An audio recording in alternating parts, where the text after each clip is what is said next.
Thank you so much for being here. And it was very intentional reading out your bio because I wanted them to understand, all that you carry because you all are trailblazers that carry so much value that, trust me, our world is so proud to have women and leaders like you that we get to look up to. Please, a round of applause once again for these amazing people. Okay. So this panel session basically is to shed light on, breaking barriers and then shaping careers, lessons from trailblazers. Because we understand that there are a lot of career field right now that a lot of you can go into, but there are probably still some, barriers, there are still some stereotypic ideas that you have around such careers. But then we want to show you women that are breaking through those existing barriers, women that are making waves in male-dominated fields, and they are thriving and doing so well, and that's why we brought them up today. So before we dive into the serious conversation, I know that right now, a lot of my personal experiences actually shaped the career I am doing right now with AC, working with young girls, women, and all that. And I'm very sure you all have those, personal childhood experiences that motivated what you're doing right now. And this question is very important because a lot of them are going through certain experiences now that would define their future. So we don't want them to take lightly any of the current experiences now. So could you share with us some of those experiences, or just one experience that shaped the career you are in right now? I think I'll start with Miss Layole. Please correct me. Yeah, you're correct. Okay. I don't like to call you girls. I like to call you ladies. How are my ladies doing today? I hope you're not tired because we have a lot to gist about today, okay? As a young girl, I think I had so many experiences that has shaped me into who I am. When I was a lot younger, I was tiny. I just wasn't that person that you look at and say, oh, she's very gorgeous. No. I was that person that you can pass by me and not really look. You know what I mean? But, the truth of the matter is that when I open my mouth, you must listen. Do you understand? When I open my mouth, you will listen. You have to listen and you must listen. Do you understand? So when I was much younger, my dad wanted me to be a pharmacist. He was a veteran broadcaster. He was really popular then in those days. And at that time, the industry didn't have a lot of money. Do you understand? They had a lot of fame, but not so much money. But with time, things started to change. And he didn't want my sisters and I to do the same thing he was doing. He didn't want us to be broadcasters. But unfortunately for him, we're all broadcasters. It just happened that way. So I saw him, he wanted me to be a pharmacist. And I'm like, what do I want to do with medicine? He wanted my younger sister to be a doctor. She actually wanted to be a doctor.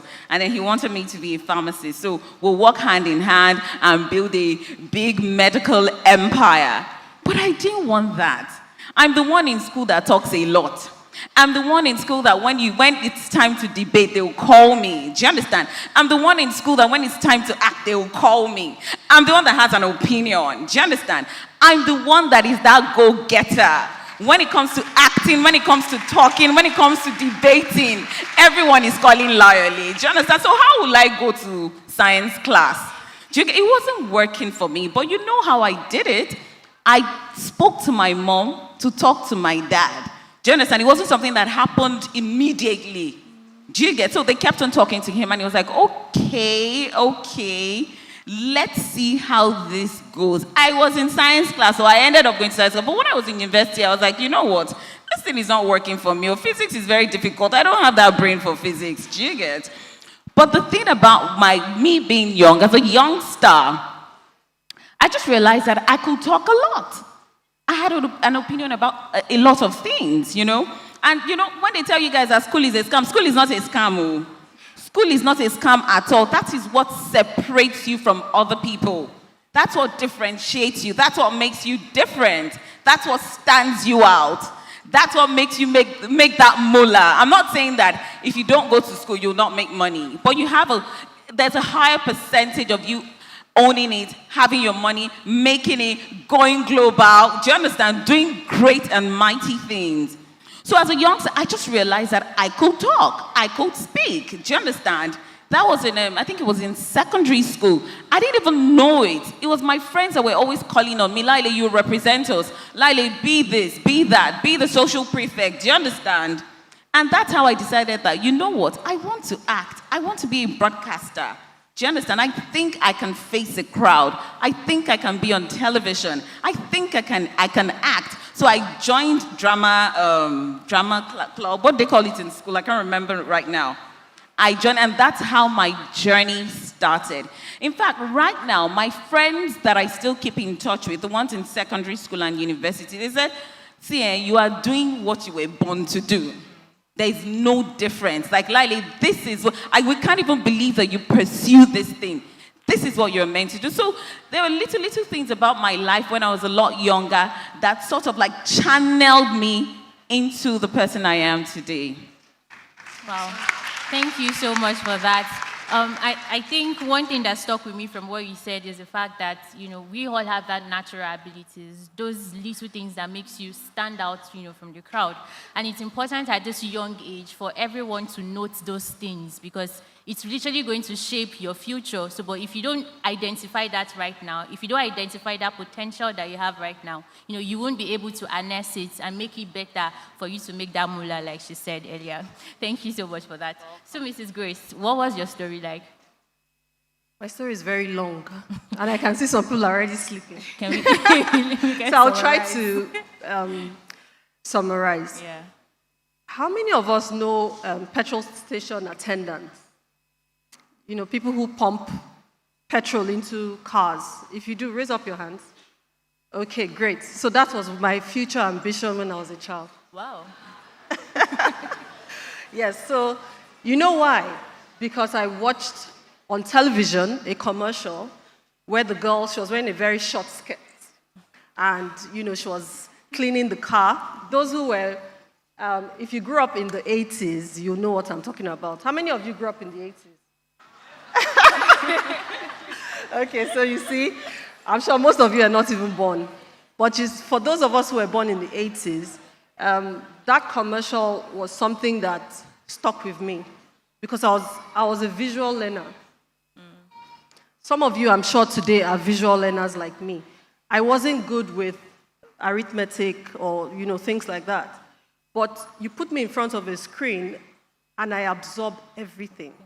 So for me, I saw the girl, I saw she was, she was nicely dressed, and she was representing a brand.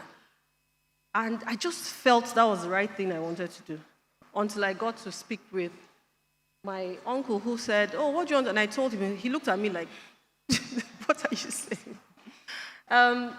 Also because when you go to the filling stations, you see they hold a lot of money. So to me, I thought that the money was for the attendants. So that was my ambition. Until I realized that, it's a career path for some, but not for everybody. Now, going forward, I loved television. I loved everything on screen. How many of you know RMD? Okay, great. So back in the day, we used to watch TV shows called Checkmate, Ripples, things like that. We had those actors back then. But I didn't even know how they did it. I had no clue because I come from a family where there was nothing concerning media in my family. So I just knew it was something I liked, but I had no idea how to go about it.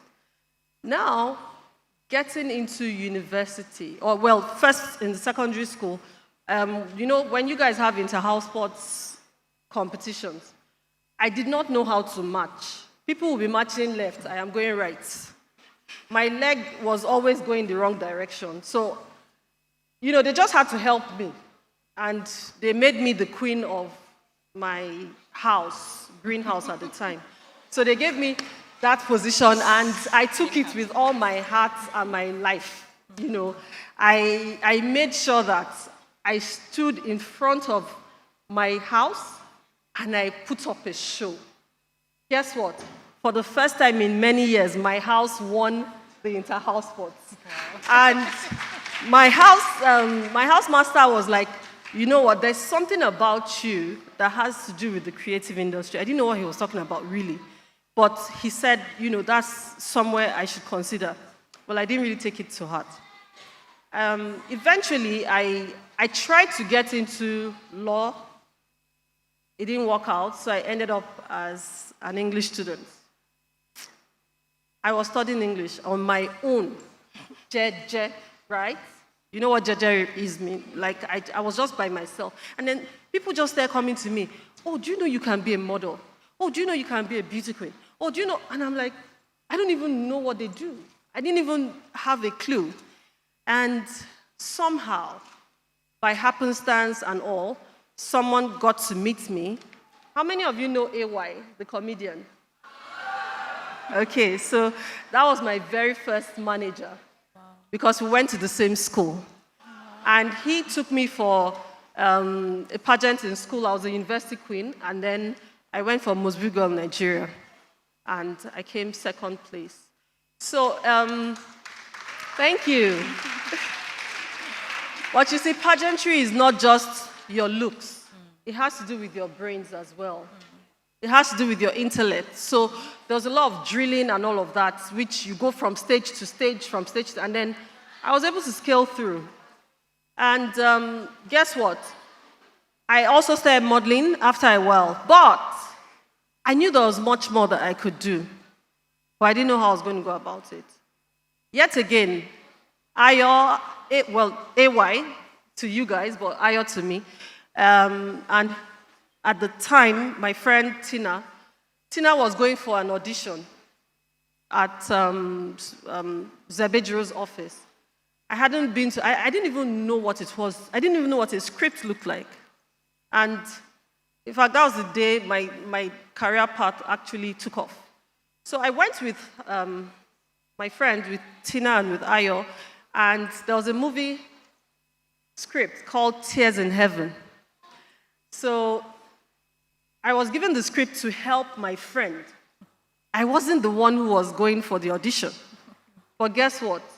By the time I finished reading, I thought I was reading, they gave me the role. And it was a major role. You know, in filmmaking, you have Waka Pass. Have you heard of Waka Pass? Okay, then you have the lead actors. So mine was from 0 to 100. So I was thrown into the deep sea, and I took part in a lead role. And after that, I did a whole lot of acting, candlelight, doctor's quarters. But then again, I felt there was more. While on set, while filming on set, I just got attracted to work behind the camera.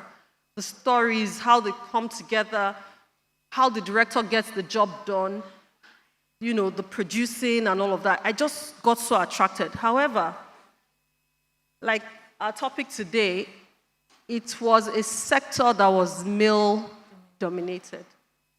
There were mostly men. I'm talking about in the 90s when I started my career. It was men. You didn't have female directors except for the late Amaka Igwe. We didn't have female directors. We didn't have women behind the camera. So I didn't know how I was going to do it, but I knew I needed to do it. And then guess what pushed me to where I am today? I started writing and producing films. But then some men started to disappoint me. In terms of, I'd call them for work, they don't deliver on the work, or things like that. And one day I sat down and I had a meeting with myself. And I said to myself, I am going to start doing this thing myself. It was difficult. It was scary, but I did it. And today, I have directed close to 20 movies.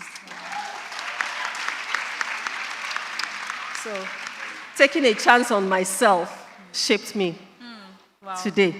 Wow. Well, thank you so much, Ma. Please, a round of applause for her once again. I mean, taking a chance on herself literally helped her. And I'm very sure a lot of you might probably be doubting yourself at certain points in your life. Even if it's not now, you might face certain challenges moving forward, and it might give you reasons to doubt yourself. But please remember the words of Mrs. Grace today. So moving to Oluwatoni, I mean, you are you're different. I mean, we have movie producers, we have broadcaster and actress right here. And Oluwatoni is in the health sector, and not only in the health sector, you're doing a lot in terms of youth empowerment. So, what was that single childhood experience that shaped what you're doing right now? Okay, so good afternoon, everyone. It's such a privilege to be here. So, just to quickly say thank you to the Hasty team. You're doing amazing work. And hello, girls. Honestly, I should have brought sunglasses because your future is so bright. Just listening to everything that's gone on, watching everything, well done. Okay, so she mentioned I function in a few capacities. So one being I work at the Nigeria Center for Disease Control and Prevention. So that involves public health. And then I also have a student mentorship platform that's called the Student's Friend. So we help students navigate their academic and career journeys. So me being here is very fitting. So first of all, I wanted to become a doctor, amongst a lot of other things, but I won't go into that. But for the longest time, I wanted to be a doctor. And this was stemmed from just a piece of homework that I got on HIV. So I was supposed to go and do a bit of research. What is human immunodeficiency virus? And I was supposed to also try and understand, make sense of a condition called Kaposis sarcoma. So I went home, started to research about it, and I'm like, wow, this is amazing stuff, but then also disheartening because there are people suffering with this disease. So what can I do about it? And I thought, okay, I can become a doctor. Not that simple though, but anyway, I started to make plans towards that, took the subjects I needed to when the time came to choose. So I chose science subjects, biology, chemistry, physics as well. And then also another experience that kind of fueled my desire to go into medicine. So unfortunately, I lost my uncle. That was 2008. So he passed of a heart condition. And from that, I was like, okay, so there are people that deal with these heart conditions. What can I do about it? I can become a cardiologist. So I started to channel my energy into that as well. Obviously, I'm not a cardiologist, but it's played a significant role in where I am today. And just a quick shout out to my auntie that's here, his wife, who I'm very, very grateful for. Yeah, so those two things have played a role in steering me. And in A level, when it came to choosing what universities to go into, I did my university, I studied in the UK, and there's a system called UCAS, so you choose 4 options for medicine if you want to study that, and then your 5th option has to be something else. I didn't get in for my 4 choices of medicine, and not to discourage you if that's your path. This is my own story, I'm just sharing. So my 5th option was biomedical science, and shockingly, they got back to me within a week. They were the quickest to get back to me. And honestly, I didn't know about my University of Surrey. I didn't know about the course until it was time for me to research. But in my anxiety of what to choose as my 5th choice, and just praying through that anxiety, it became the choice I picked, and it's what I have done. So I studied biomedical science. That led me to become a scientist. So just to say, I'm sure you may already know, but that science is a male-dominated industry. Okay, and if I'm to say it's specifically white, male-dominated. So I studied that, and that exposed me to the different areas in public health that there are. There's research, there's epidemiology, there's science communications, there's so much. So because I had that desire and interest in biology and science, and also I had the desire to help people, it didn't necessarily mean I had to be a doctor. I eventually found out I can still function, explore those interests and help people, but then do that in public health and specifically control of infectious diseases. So yeah, I'll stop there on that front. And then just to quickly share, so like I've shared a bit of my story, but it's not been free of struggles.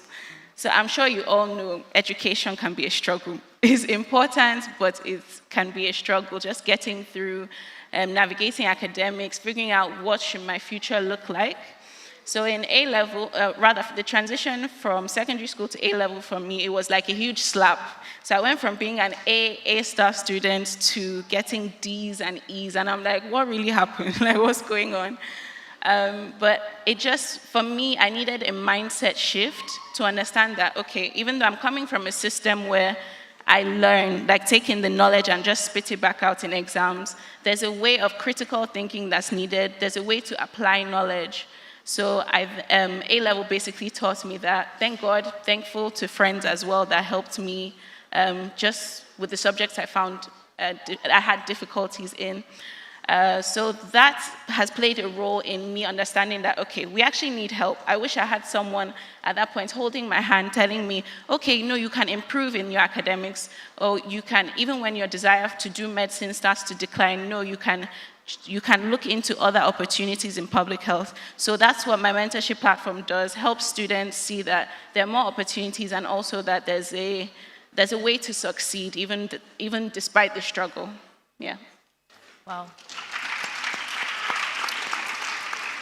Great work you're doing with the Students Mentor, and I'm still going to stay with you, actually. So I remember when I was young, I think as a JS3, someone asked me, told me, what do you want to be in the future? And back then, too, I also wanted to become a doctor, but I ended up studying public health just like you, right? And I'm very sure a lot of people right here, people have asked them questions around what do you want to be in the future? Or why not be like mommy? Why not be like daddy? I mean, like Layole told us, her dad wanted her to become a pharmacist, right? And then right here, she's doing a great job in broadcasting and the movie industry. So what tips do you have for young girls that, have that question, or there's that pressure right now of what do you want to be in the future? How can they navigate this area of their life? Okay, thank you. Very interesting question. And the first thing that comes to mind is, why do you have to become one thing? So sometimes, like the educational system, of course, it has its strengths. It also has sometimes weaknesses in the sense that it may make you feel like you only have to be one thing, but you don't only have to be one thing. And also realize that, look, as I am here and I have a mentorship platform, I'm working at the NCDC, that's not the end. Like, we continue to evolve. You continue to grow, you continue to find yourself in different situations and sectors as well. And also your desires change and you get to navigate those and see that, okay, what do I want to show up as in the world today? So just to say that. And also I'd like to just acknowledge the fact that not everyone has a perfect background, a perfect family. So sometimes there are limitations that might be family, there are limitations in thinking about your future that might be finances, it might be your own self-doubts, but these can only try to limit you, and the key word being try. So to overcome those limitations, there's something called belief, the power of belief. For me, it's belief in God and also belief in myself and the fact that I have the abilities and capabilities to do something, to become someone. Okay, and another thing I will share is that, look, there's only one of you. So if you just quickly look at your finger, I can't see you doing it. Look at your finger. You have a fingerprint, right? Yeah? Okay, and there's only one person, that is you with your own fingerprint. There's no one else that has the fingerprint that you have. And just use that to remind you that you're an original, you're authentic, and there's something that only you have to bring to this world, to bring to your environment, to bring to just your sphere of influence. And that is your power. And another thing I'll share is identity. So you can say, okay, I want to be a chef. I want to be president of Nigeria one day. I want to be a world-famous cardiologist. You can say those things, but your identity is what will keep you. It's a good foundation. So knowing who you are. Look, I'm here today sitting in front of you all speaking loudly, and I would like to think confidently, but I haven't always been like this. Like, there have been times where my confidence has been in the trenches.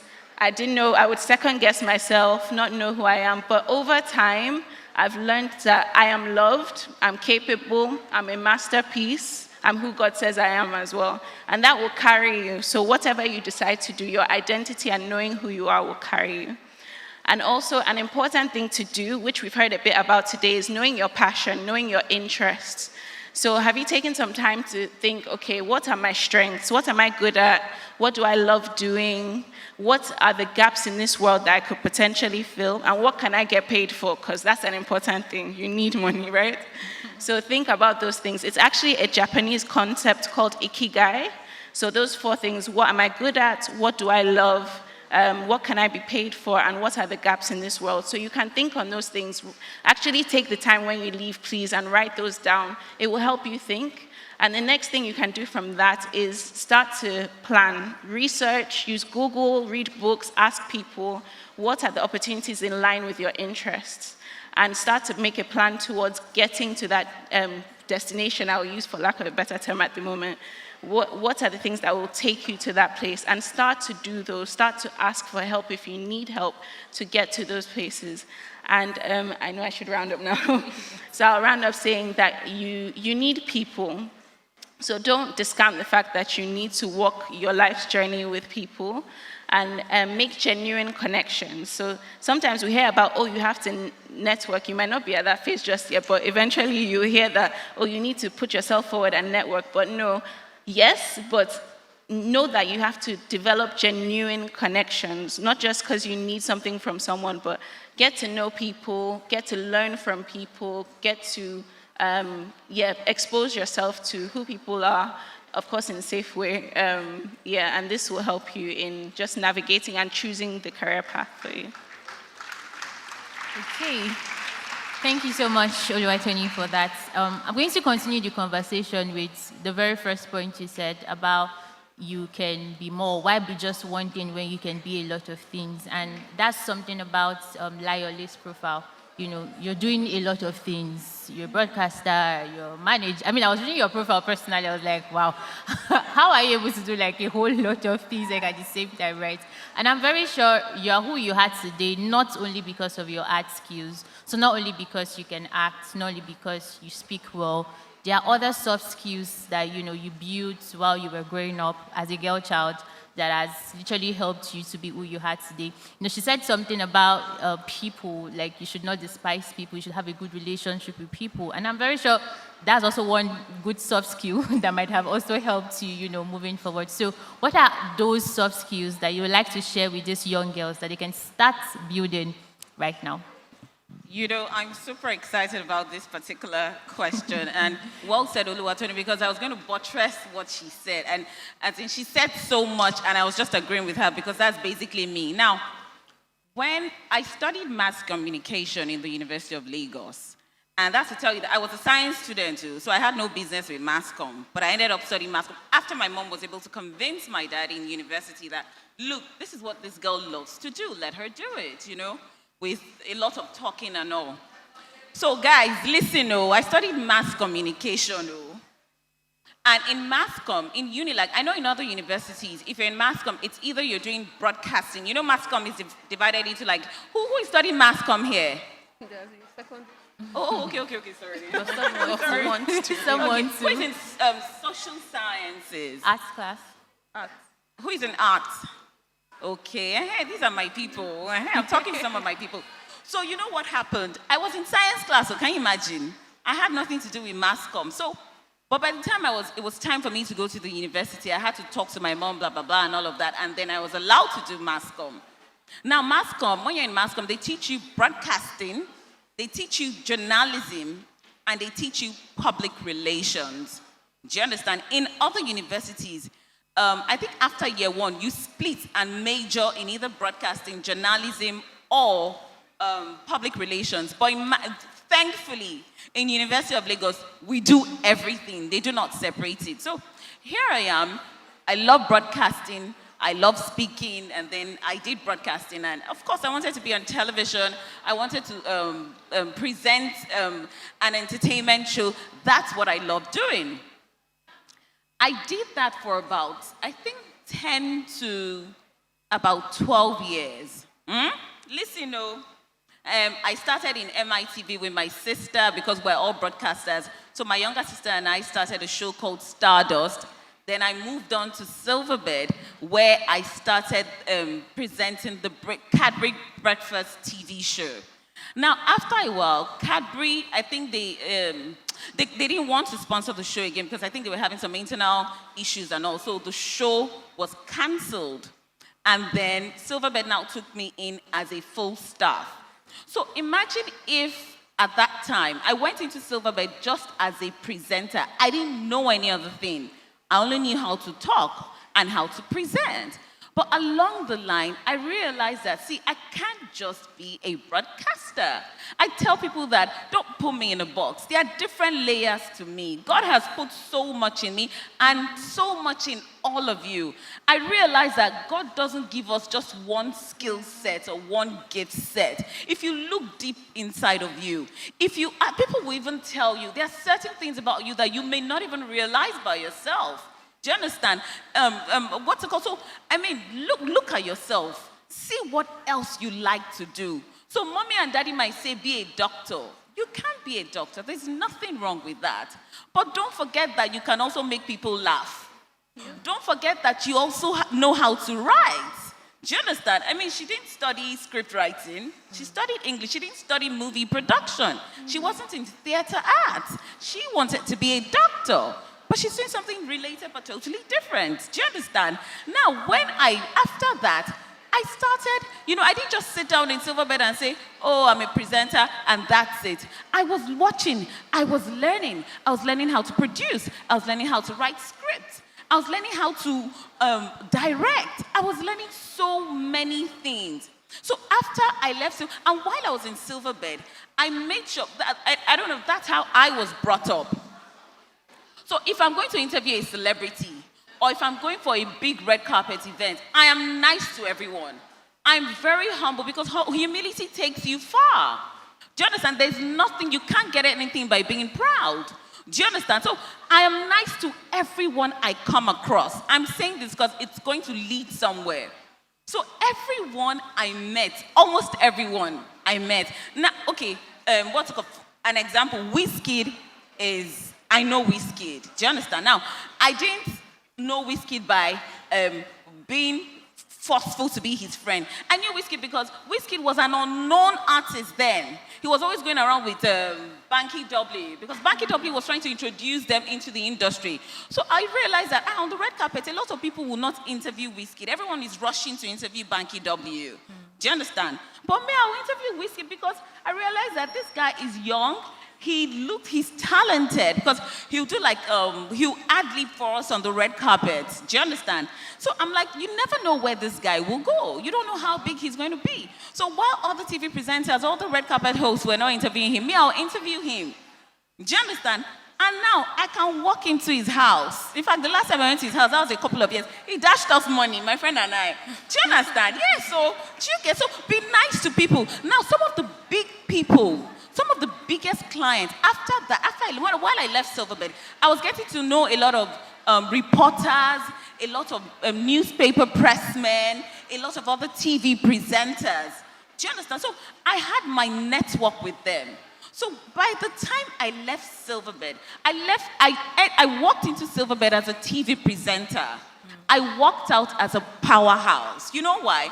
Because I could present, I could script, I could produce, and then while I was in Silverbed, I used to go and meet my bosses and I'll tell them that, this MBGN that you guys, because it's Silverbed that organizes Most Beautiful Girl in Nigeria beauty pageant. And it's another department. But I'll tell them, I think you should do this. I think you can do this. I think that show you're doing for MBGN is not enough. I think we should check behind the scenes how these girls are living. Who are their parents? What do they do? So I was really inquisitive. And I had to build my confidence to be able to walk up to my bosses, the bruises. I mean, they were big. We all used to look up to them because they were like the media mogul. They still are the media moguls. Do you understand? But I built my confidence to the point that I could go and meet one of them because there are 3 brothers who run the company.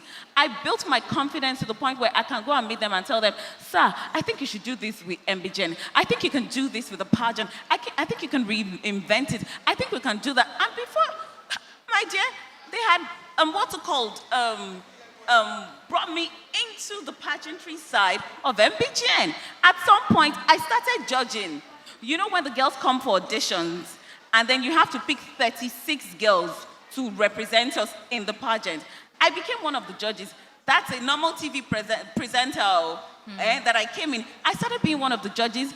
I've hosted MBGN. Do you understand? When I now left, before I left Silverbed, an intern in a celebrity's outfit. The celebrity she was a celebrity stylist.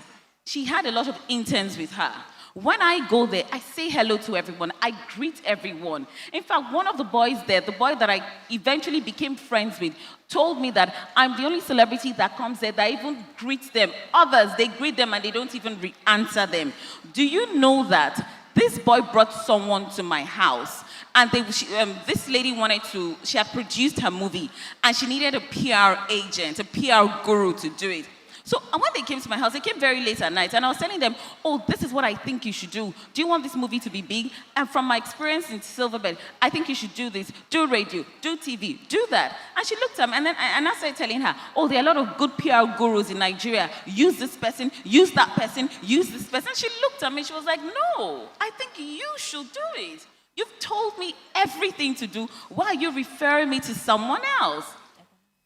Sweetheart, that money she paid me was my 1 year's salary. She paid me my 1 year's salary for 3 months. Do you understand? And that's how I started doing PR. I could have sat down and thought about it and said, oh no, let me just be a TV presenter. Let me be in a box. I was scared when I was doing it, but I did it scared. I did it afraid, and I took that risk. Now, honey, I'm one of the best PR gurus in Nigeria, even if I say so myself.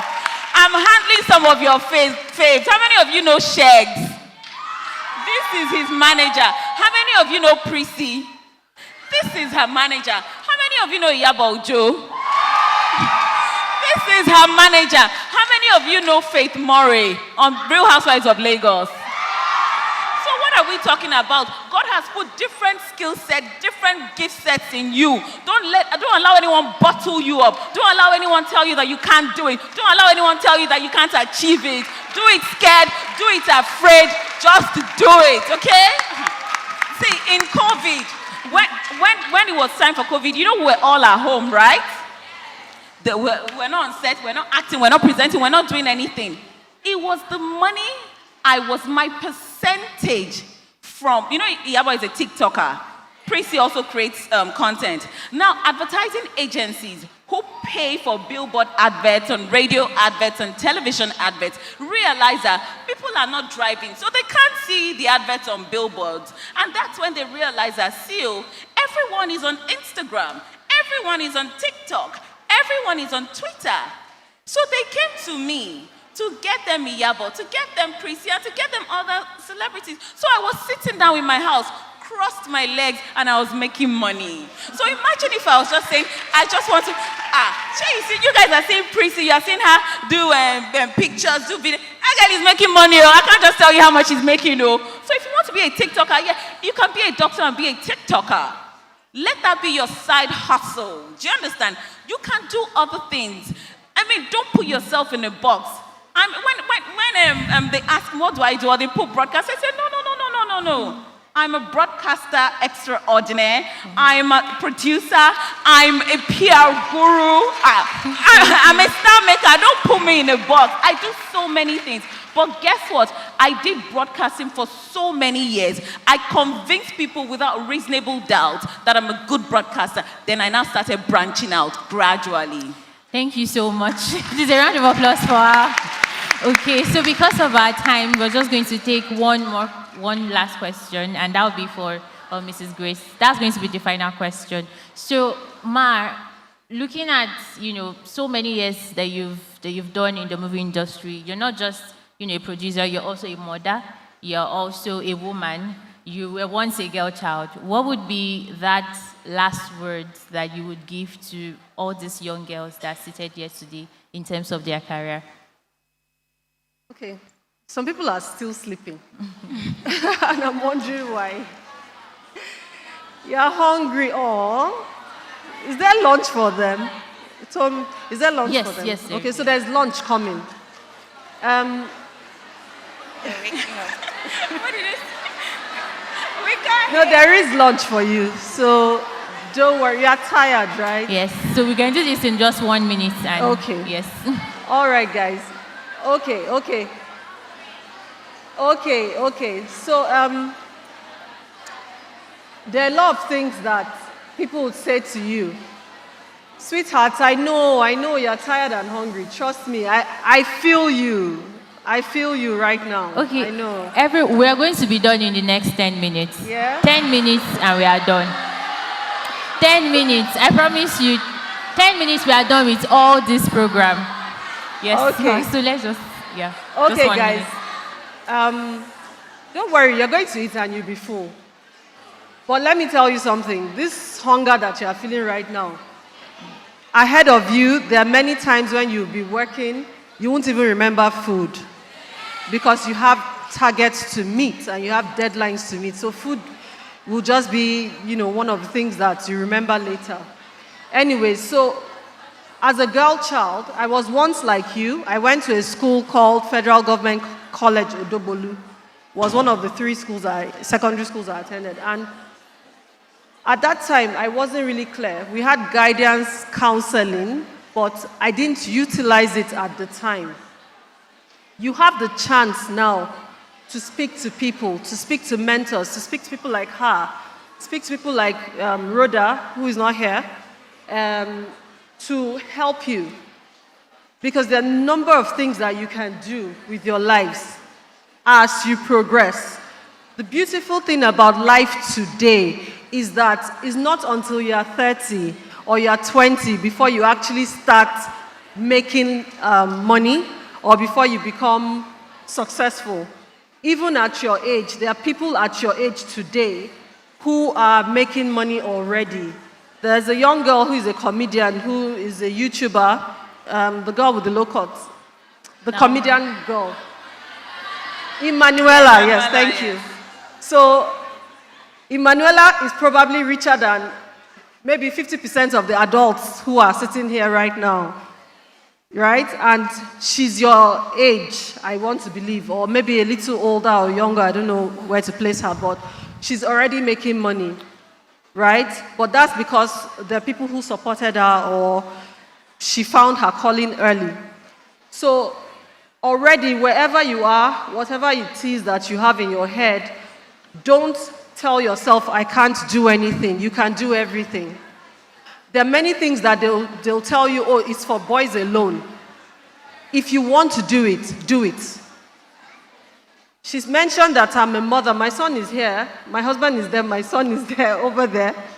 My industry is a very difficult industry to work in, especially when you're working behind the camera. You work long hours, you work overnight, no sleep. It is very tasking, but I'm doing it. When I was pregnant with my son, I was on set in a village. I was shooting a movie inside the bush, inside the river. We were going inside with cameras and we're jumping up and down, even with the pregnancy. Some people would have told me at the time and say, you are a woman, you can't do this. Leave it for the men. But I told myself, I am a human first. I am a human being, and I can do every single thing I want to do. So that's what you're going to tell yourself today. There's nothing stopping you. If you want to be an astronaut tomorrow, you will do it. If you want to be the president of Nigeria, maybe you'll be the first president we'll have in Nigeria. If you want to, if you want to be the governor of Lagos State, hopefully you will be.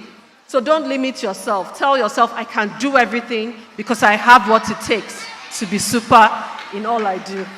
Thank you very much, ma. Please, a round of applause for everyone here. Thank you, ma. so much. Okay. Wow, what an amazing panel session. Please, let's put our hands together for them.